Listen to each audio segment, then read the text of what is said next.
Now let's talk about the community for a second here.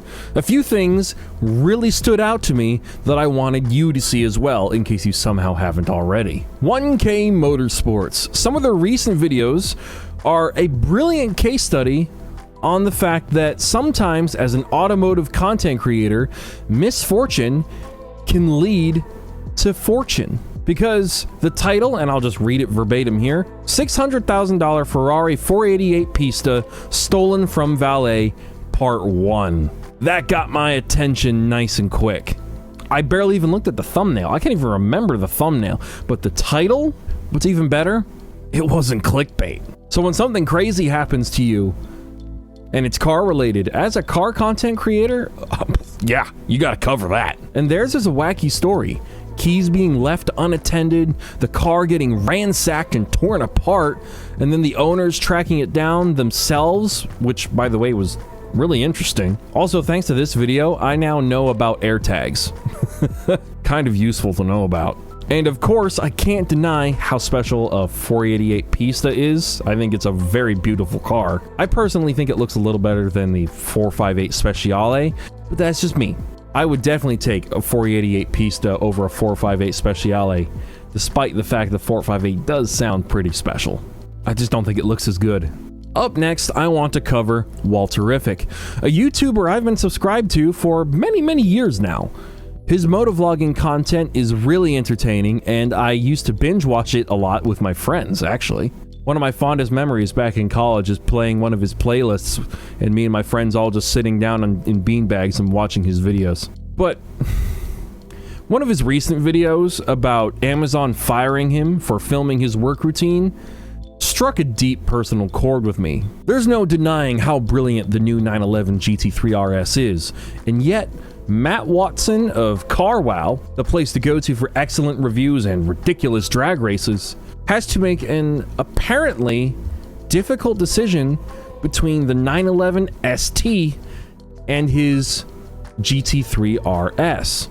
Personally, I think the choice is obvious, and I'm a Beamer fan, alright? But the correct choice is clearly the RS. I don't know why people don't like cars with wings. I love cars with wings. I want my car to look like a GT car going down the road. I think this new GT3 RS is just so cool to look at. I think companies that aren't willing to put GT-style wings on their cars are cowards. Let's put some race cars on the road. 1320 Video is still killing it. You guys know that. But their racing content on and off the track in the wonderful realm of Mexico, in case you're wondering. For me, this video was especially close to home because in it we get 20 minutes of Chicago racing that boils down to a showdown between two GTRs with an interesting conclusion. Isn't it insane how long the GTRs went around for? I can't imagine it's gonna be around for much longer, and if the next generation is gonna be an EV, which no one will like, it's just kind of cool. And plus, this feels a little bit like old school YouTube, don't you think? Like back in the day, all the racing content was about GTRs. GTR this, 1,000 horsepower that, 1,300 horsepower this, you know, Gallardo this, twin turbo that. That's what it was. LSX this, LSX that. I'm a nostalgic guy, so it's kind of cool to see that stuff. I wish content like that was still like what is in currently, but it just doesn't seem to be. I'll tell you what is in. The content of concept performance, whether it's their TikTok channel or their YouTube channel. Probably the most entertaining shop channel ever. I'd send a car over there just to see how badly it gets roasted, I'll be perfectly honest. I mean, it's a BMW, okay? They're just gonna look at it and go, oh god, burn it with fire. Actually, burn it with fire. That's an unnecessary clarification. Burn it with what? What else could there be? The editing of their videos is on point, and the charisma between all of the shop members, the crew members, is pretty good. And you feel like you're almost learning something as you watch. You know, watching them spray stuff into an engine to get it to start and stay running just so they can get it into the shop to work on it. Also, Will, I think the shop owner, he has a 1JRX7, which is cool. That's something I always think about in my head as a fun theoretical build in the future one day. Well, I'm probably leaning towards the 3-rotor just because it sounds a little interesting, but He's got a cool car, and he recently got a full engine for it. So hopefully there's some content on that if I haven't already seen it. Black Panther does a car tour. I don't usually bother watching car tour videos, but this one I did for one simple reason. He's a racing gaming channel, and yet he has amassed a fantastic car collection in real life. And as his title states, he's at the ripe old age of 28. No, he's young and he's done really, really well. I'm 26. I've got 2 years. I've got 2 years to match his collection. I know, it's not actually a competition, but it's just, that's how I think. I've already got the M3 though, so I'm working on it. I'd have to say my favorites in his fleet are his E46 project, that's obvious, his Eclipse that he imported into the UK, which is just a Chad move, is his Evo 10 FQ360, I'm pretty sure, and his single turbo V-Spec 2 R34 GTR. Oh. Another OG automotive YouTuber, That Dude in Blue. Quite possibly the first automotive content creator I ever subscribed to, back when I was in high school. Well, it's a sad day, boys. Today we remove our hats. I don't have mine. Today we remove our theoretical hats and pay our respects to Sub-Zero. His VMP Odin Supercharged S550 10-speed Mustang GT. I don't know why I made that such a mouthful. It was a beautiful car. It was well built, made tons of power, but it fell victim to big Ultima energy. Someone was texting and driving and slammed right into the rear of his car and completely totaled it. The whole back end of the car is just folded in onto itself. The quarter panels are ruined. It's a sad day. Luckily, everyone made it out in one piece, but the car is irreparable, and it's a damn shame.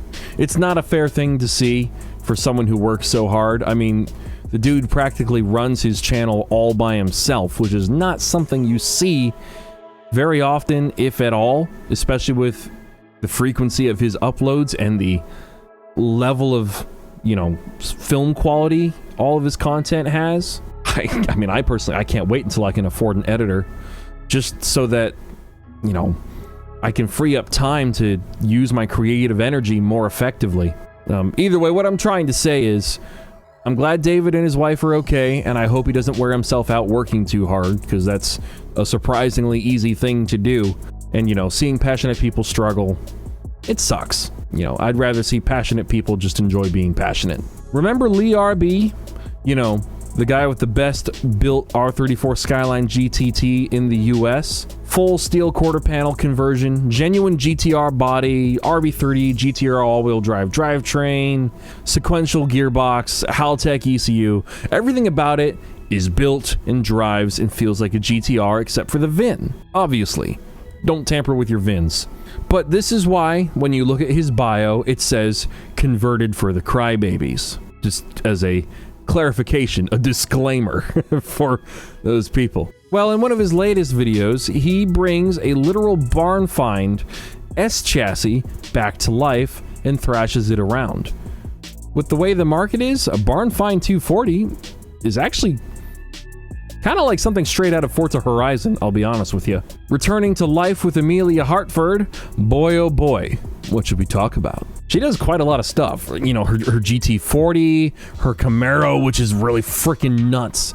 Or perhaps the fact that she finally bought an R34 GTR from a company called Space Auto, if I recall. Never mind the fact that she said at one point that she was actually thinking about keeping it stock. I mean, come on, let's not be silly here. Obviously not. Let's not treat these cars like collector cars, please. We've got to see what an R34 looks like with her twist injected into it. She makes some crazy stuff.